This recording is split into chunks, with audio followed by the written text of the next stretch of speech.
Hello guys, magandang araw sa inyong lahat.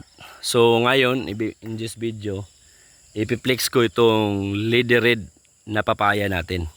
Lady Red or Red Lady na papaya natin. So ngayon mga kaibigan, so matagal na tayong nakapag-harvest dito.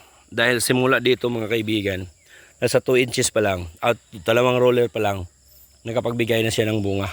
At hanggang ngayon mataas na po siya.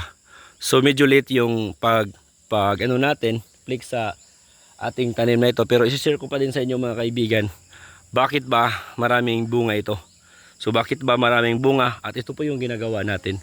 So kung tingnan nyo mga kaibigan, so kino-close natin So yan, malaki na po yung bunga niya, pero hindi pa siguro ito tamang tama na ma-harvest dahil parang ano pa, maliliit pa. So kasi lalaki daw ito mga kaibigan, kita nyo.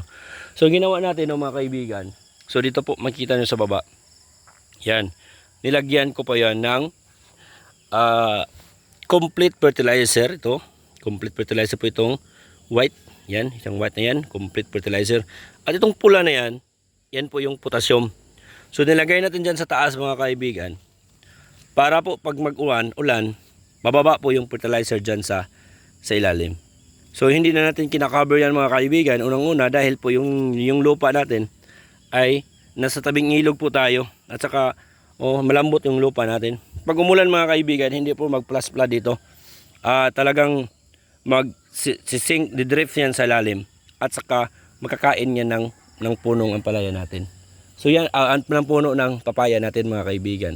So yan po yung ginagawa natin sa ating Lady Red. At sabi din mga kaibigan sa mga eksperto, para po matamis ang yung papaya na Lady Red, kailangan mo talaga mag-apply ng potassium. Yan po yung sabi nila.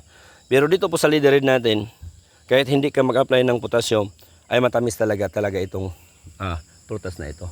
So yan po mga kaibigan, maraming salamat sa panonood sa video na ito. Lahat mo yan ay bunga. So makikita nyo, halos lahat ng dahon mayroong bunga. So ganito po karami, kaganda yung magtanim po tayo ng Lady Red. Kung gusto yung bumili ng seed mga kaibigan online, so makikita nyo dyan sa ating pinopromote na store dito po sa I think sa description, or makikita nyo sa may title ng video na ito. I-click nyo lang yung product dyan na makikita nyo, at pumili na kayo mga kaibigan kung ano yung bibilihin nyo niya na seed. So maraming salamat mga kaibigan. Don't forget to subscribe our channel. This is Kuya Dudes. Welcome back to our channel. Shalom.